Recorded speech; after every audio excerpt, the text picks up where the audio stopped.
When did you last stop to check in your own life? Hi, I'm Angeli, and this is Life in Progress, the podcast where we have real conversations about relationships, business, and figuring out your 30s. Let's get into it. All right. Thank you so much. Alam ko sobrang busy ka and tan I love it. Yes! Bonggang glow. Ina-achieve ko yung Morena Glow. I love it. Okay, Nina, we want to know who is Nina outside Colorado. Everybody knows you kasi parang ang daming information accessible. Pero there's so much about you as someone na nakilala ka. Parang mas una kita nakilala bago ang Colorado eh. I have to parang ako, ay, siya pala yun. So, I'm so fascinated by that woman na hindi kilala ng mga tao dito. So, who is Nina outside Colorado? Ako, actually, a lot of people think na, oh, she's social. Kasi CEO eh, it comes with the title. But honestly, I'm super simple. Like, I get happy with the smallest things lang. Actually, right now, I enjoy reading a book. I enjoy my quiet time. I like being parang immersed in different experiences. Kaya I like traveling a lot. I like the sun. Like, it's really simple things. And ngayon, hindi na ako nawawaw ng, ay, mayaman, maraming pera, luxurious. Hindi na ako ganun ngayon. Parang it's more of, nai-enrich ba yung life ko? May impact ba yung ginagawa ko sa mga tao sa paligid ko? May lesson ba silang natututunan sa akin? And am I having the time of my life? Those are the questions na I ask myself whenever I evaluate na parang, okay, happy ba ako this quarter or am I not happy this quarter? Ganon. So, saan nangyari yung shift na yon? Kasi you said hindi ka na nai-impress sa ganon. Saan yung nag-shift yung moment? In my 30s. So when I entered my 30s, kasi my 20s, I think it was built for hustling.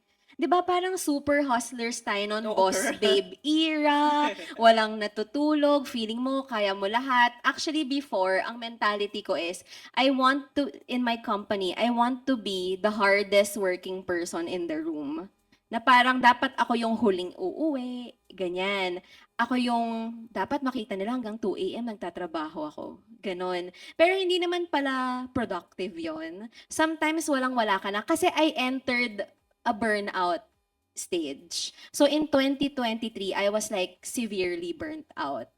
And that was when I asked myself na, is this enriching to me? Is this something that I want in my life? What is this burnout for? 'Di ba? Kasi for me, my purpose in life is mapalaki ko yung mga anak ko ng maayos. Hindi naman sila nepo baby, so hindi naman nila kailangan maging sobrang yaman. And magawa ko lang yung gusto ko in life. And yung burnout na burnout stage ako, parang hindi na rin ako mabuting ina. 'Di ba? Kasi pagod ako, galit ako, masyado akong busy. So that's when I said to myself na this isn't worth it. I don't wanna be burnt out. And that's when I shifted also how I work. I would say I work hard pa din, pero I work smarter now. And I love that. So, I sent you some questions Yeah. about yourself. So, you said parang you started to choose yourself first. And yun siguro yung shifting point. Kasi no 20s, including myself, kasi kaya nga tayo magkasundo. Parang, I mean, love naman natin self natin noon. Pero hindi natin na-realize na parang, ako pala muna, para mapalaki ko yung anak ko, though wala pa akong anak. Ako pala muna, kasi pag hindi ako maayos, paano ako mag-show up? So parang, what made you shift sa self mo muna?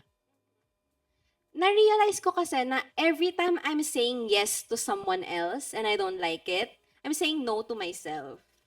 Oh, Hindi ako na-empower na parang, kunyari, if I say yes, kunyari may nagaya sa akin, hindi kami close or whatever, and I said yes to that person, I'm saying no to my rest day.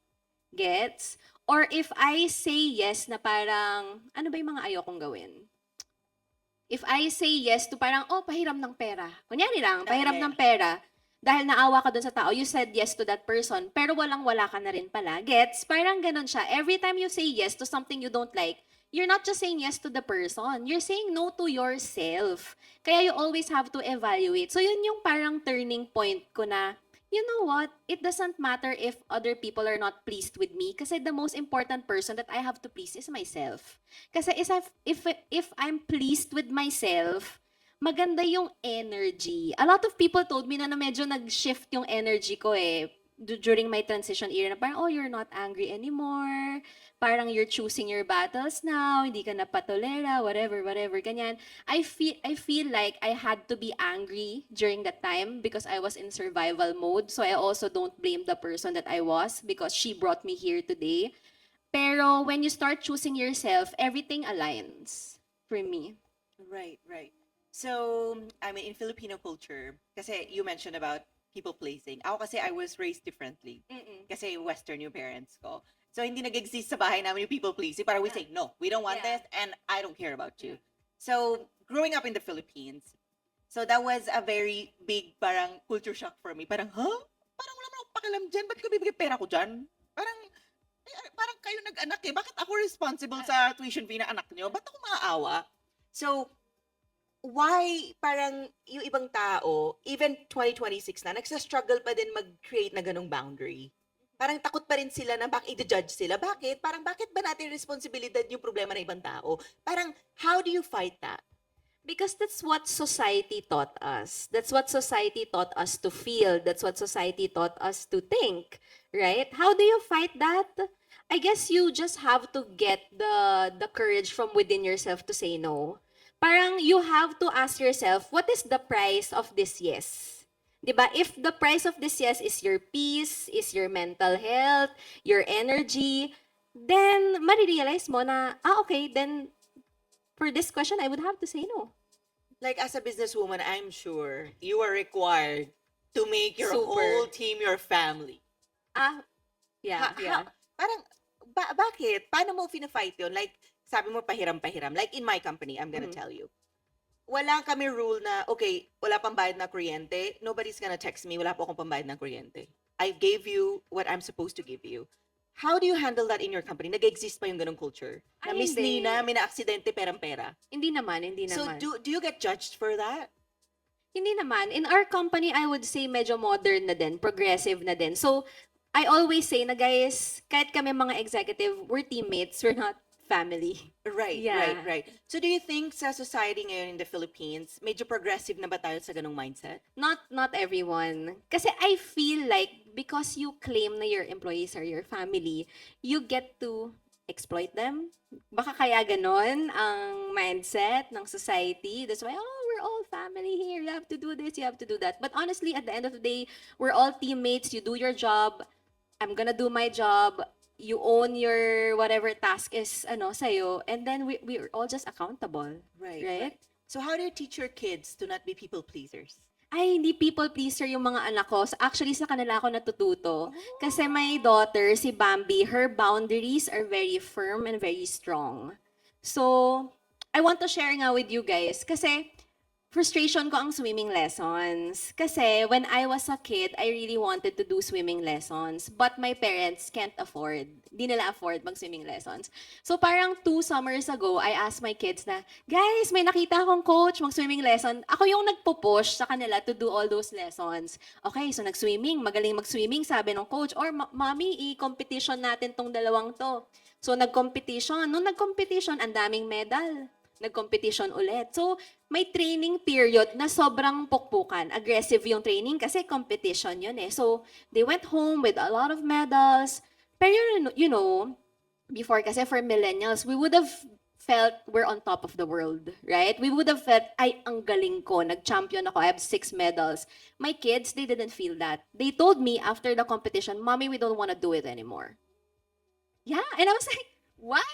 That's how you go to the national team, magpapalarong pambansa kayo. I want you guys to be Olympians, ganyan, ganyan. I will support you, I'll get you coaches, blah, blah, blah. I'll buy you Speedo, whatever you want, right? Kasi afford ko na eh. No, we don't want because the training, it's so aggressive. Like, we feel pressure. We don't like pressure. And I'm like, but how do you get better? How do we prove to the other people that you're the best swimmers? We don't need to prove anything. We wanted to swim because we wanted to have fun. Now we know how to swim already, so we're good. Sis, ayaw na mag-swimming lessons. Hindi you na take sila that? nag-swimming lessons ulit. How did you take that as a parent? Doon ko na-realize na, oh my God, this generation is super different. Hindi, yung self-worth nila, hindi nakatay doon sa achievements nila. They don't care about the medals. Parang, oh, I'll just put it on the wall. It's fine. I don't need another medal. I already have a lot. Sabi sa akin ng anak ko. Ayaw na. So now they do a different sport. And feeling ko, pag magaling na rin sila doon, pag na-pressure na sila, ayaw na nila.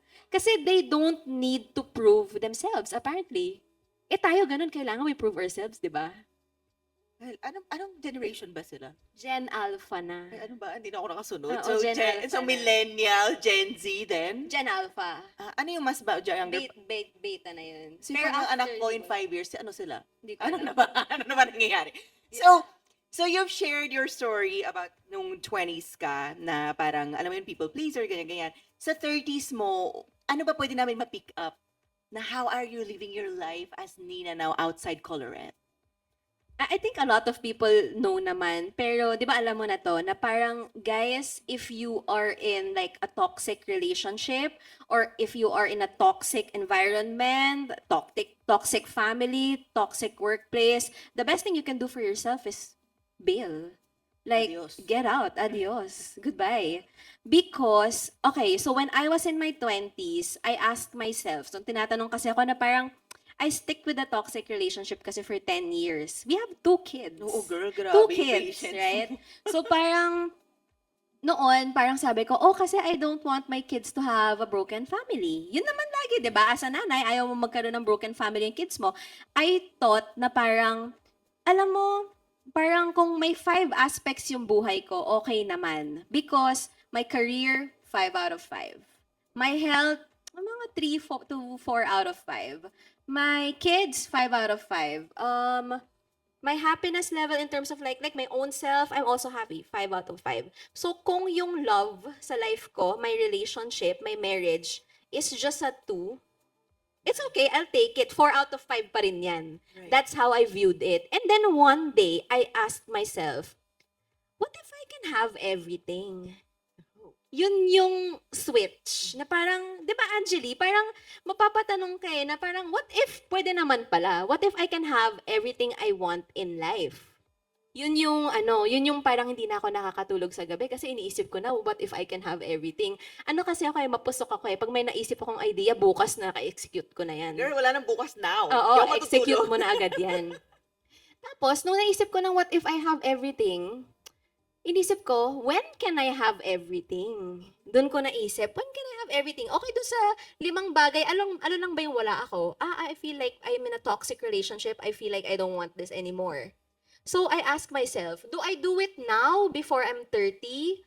Or antayin ko mag-40s ako? Tapos naisip ko, ay, pag 40s, medyo mahirapan na ako. Mag-bumble, ganyan, medyo yung choices mo, hindi mo na, di ba? Medyo mas maliit na yung dating pool. Sige, gawin ko na. So, when I was 29, I left my marriage. And it was so scary for me. Like, a lot of people didn't think, sabi, ay, privileged ka naman, ang dami mong pera, may sarili kang negosyo. But it was so hard for me because I left my marriage while I was doing my fundraise, while I was struggling with my company, and I still needed to show up. Not a lot of people knew that kasi hindi ko naman makontent yun eh. Iiyak ako, di ba? Hindi ko naman makontent yun. So, the next day, I had a meeting with an investor to close the deal, blah, blah, blah. I had to show up. I had to be there. I had to be the parent of my kids. Ako na lang yung parent nila. I moved them from Pampanga to Makati. In 2 weeks, na-enroll ko na sa school. I had to do everything. So, the takeaway there is there will be moments in life wherein you just really have to make that decision and show up the next day. And what you will reap from there is you will change your life. Kasi the direction of your life, ikaw lang yung may hawak, ikaw naman yung driver niyan. Hindi mo pwedeng isisi yan na, ganito yung buhay ko kasi yung mama ko, ganito, right? I know we talk about privilege, yes, that's also part. Pero, if you're like in a toxic workplace and you know that you can bail, why stay? If you are with a toxic partner and you know you will be happy single, why are you still there? You also have to ask yourselves those hard questions because yun yung magdadrive sa'yo to the right path in life.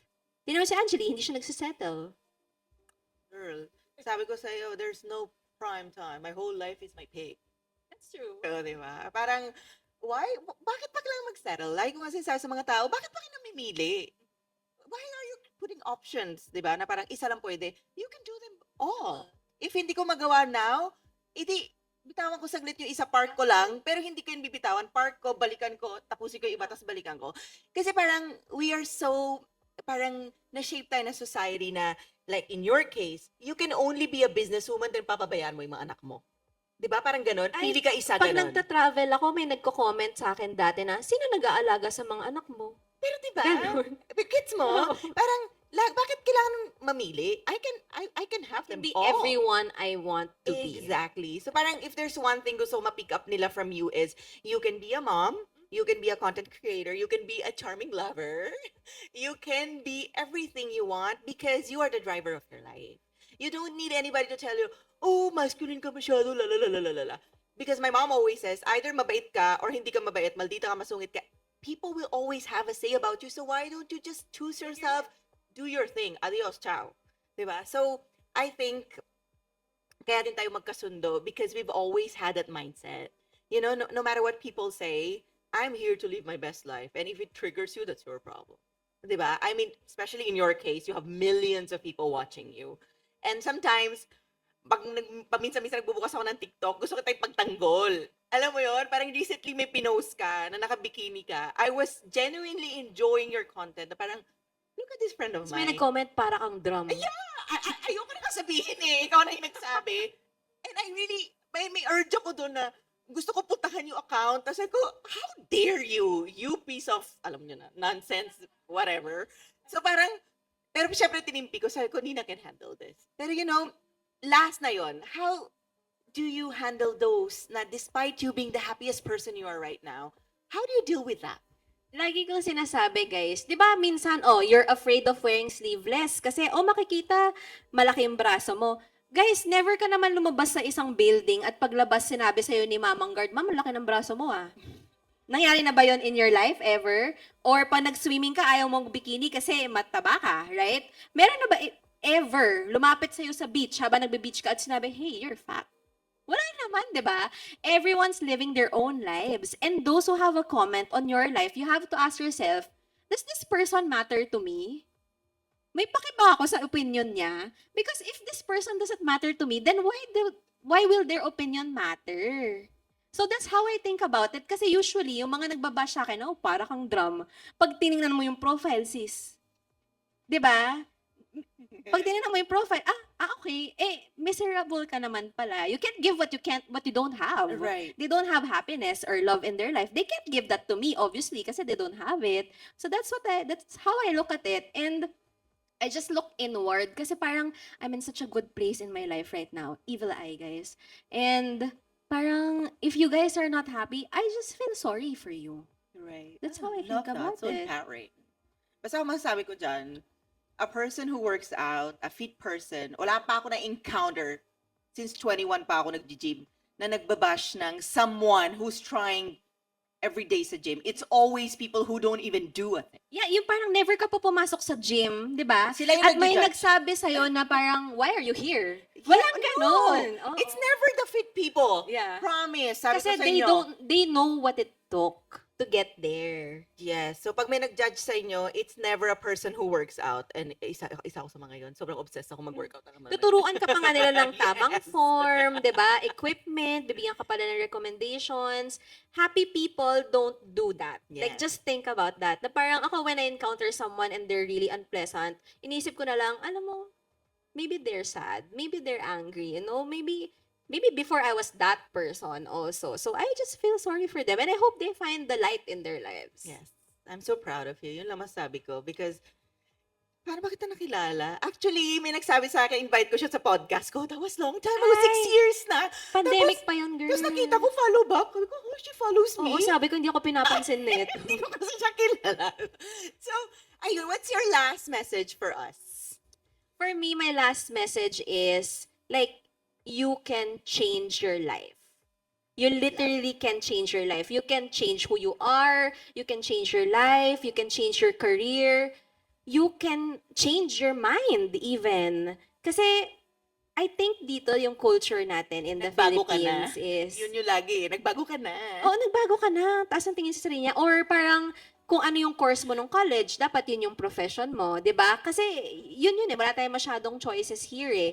Pero what I want you guys to pick up from this conversation is, we can change our mind, and then we can change the course of our lives because we have that power. No one else has that power but you.